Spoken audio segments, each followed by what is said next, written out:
Well, hello everybody. Welcome to Jeff's Baking Blog. Today I'm making Welsh cakes.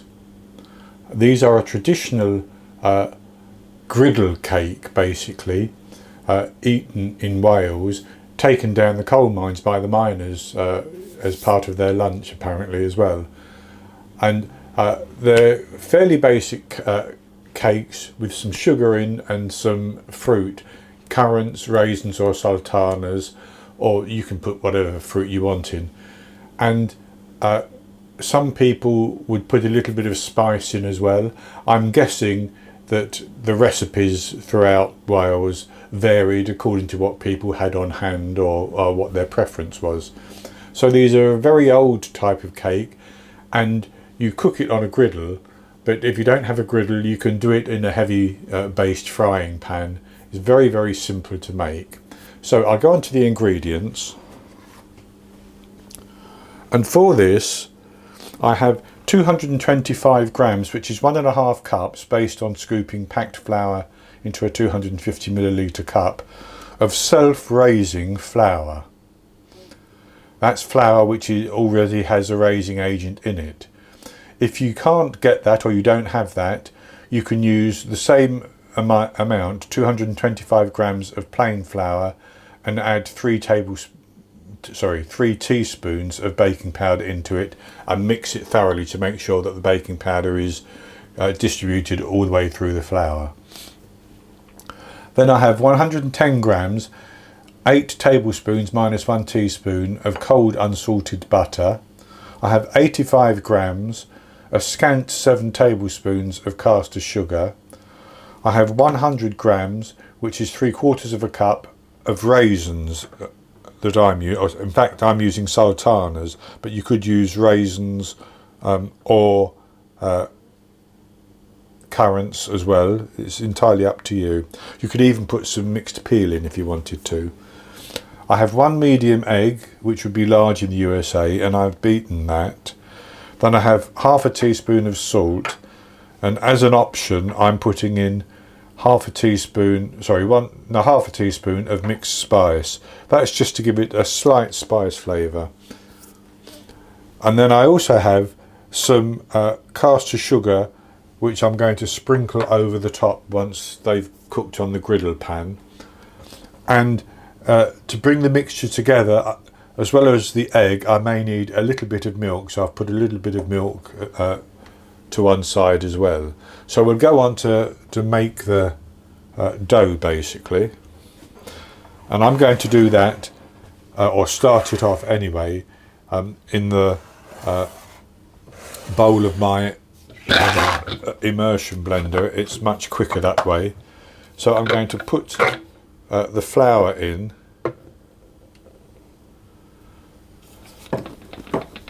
and then onto that I'm going to sprinkle the mixed spice and the salt,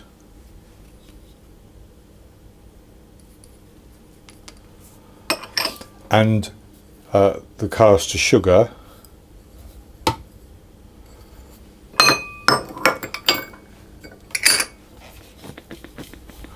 and then I'm going to add the butter. In fact, I'll just give that a mix first.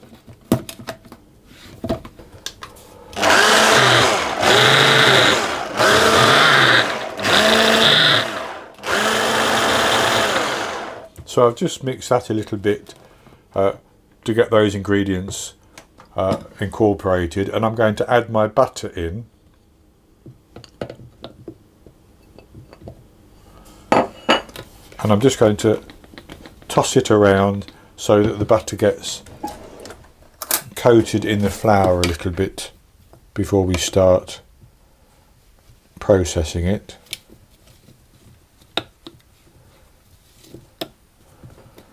And I'm going to pulse that until the mixture resembles fine breadcrumbs.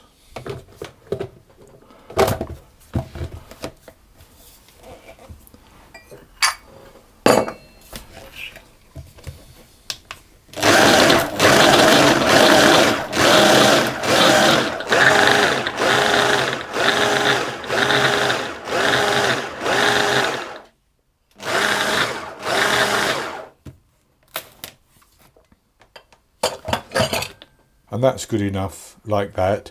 So I'm then going to tip that out into a bowl. So with that tipped into a bowl like that, I'm simply going to mix in my sultanas.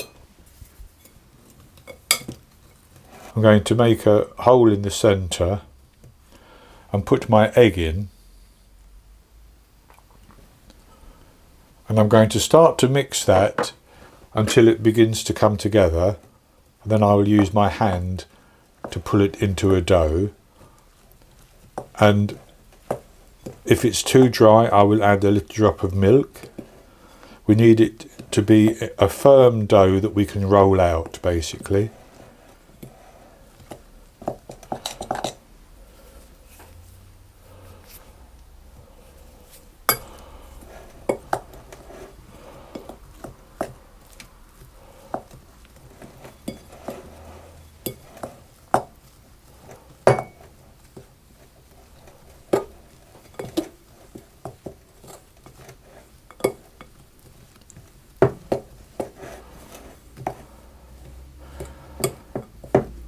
And that's actually looking quite good, but I'm going to add a little drop of milk,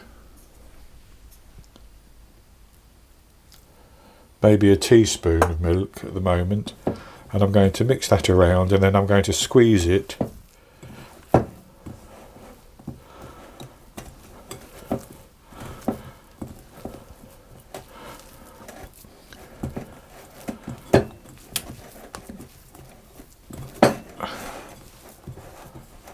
Yes, that's good enough.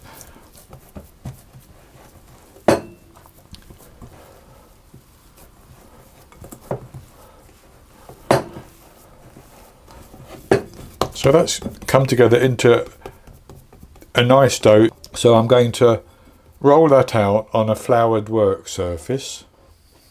So I've put the dough onto a floured work surface, and I'm going to roll it out to a thickness of about 1 centimetre, which is about ½ an inch. And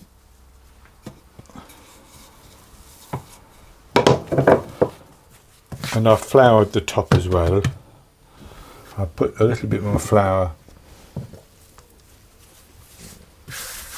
down so that it doesn't stick, because it's still a wet dough.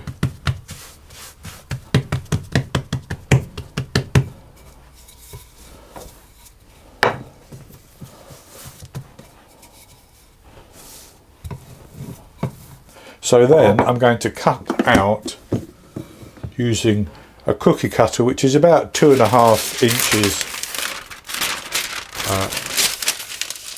in diameter.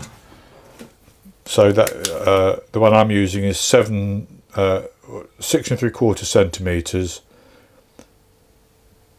just over 2½ inches. And I'm going to cut with the straight edge, and then put them onto a piece of parchment for the time being.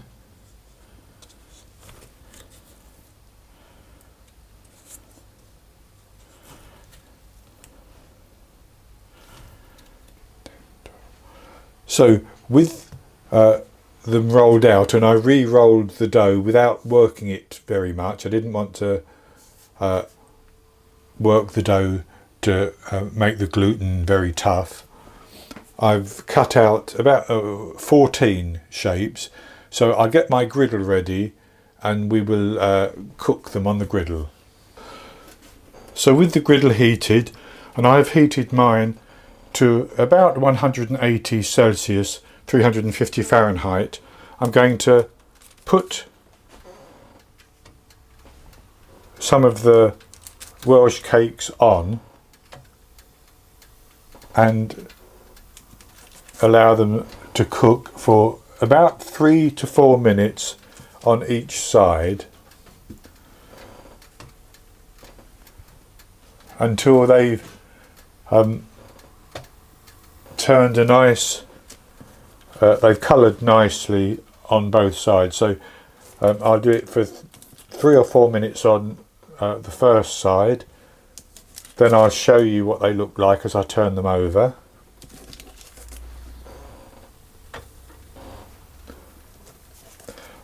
And I have lightly greased my griddle pan, but that's only because it's a non-stick pan and I don't like heating non-stick without some fat or oil to lubricate it as it's heating up.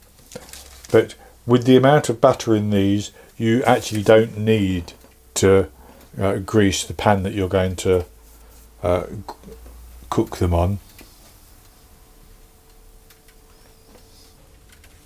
So that's been on the griddle for just about 3 minutes and it's cooked on the underside. So I'll turn it over and I'll do the same with the others as they colour to about that degree.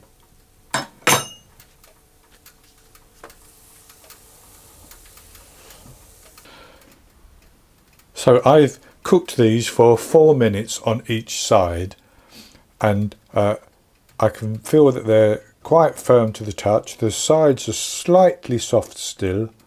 So I'm going to transfer them to a wire rack and then I'm going to sprinkle some sugar on them. So I've sprinkled some sugar on these and they're still warm.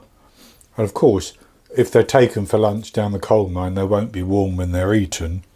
But I've broken one in half just so that you can see that cooking them for 3 or 4 minutes on each side should be enough to cook all the way through so that they're not doughy inside. So they look quite good and I'll have a taste of the one that I've broken open.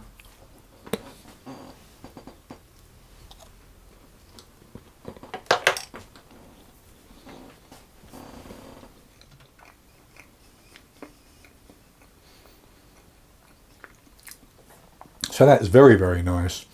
Has the little bit of sweetness from the sugar, the fruitiness of the sultana, and I can just get the slightest hint from the mixed spice. So these are actually ideal as a snack, I have to say. They could even be buttered once they're cold if you wanted to put some butter on them. I have heard of some that get sliced in half with some jam put into the middle.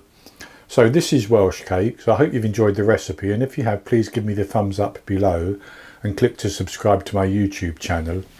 In the top right hand corner of the screen there will be an eye that you can click on and that will take you to a link for the recipe, and I'll put a link below the video as well. And then I'll be back with another recipe in the very near future. So until then, happy baking.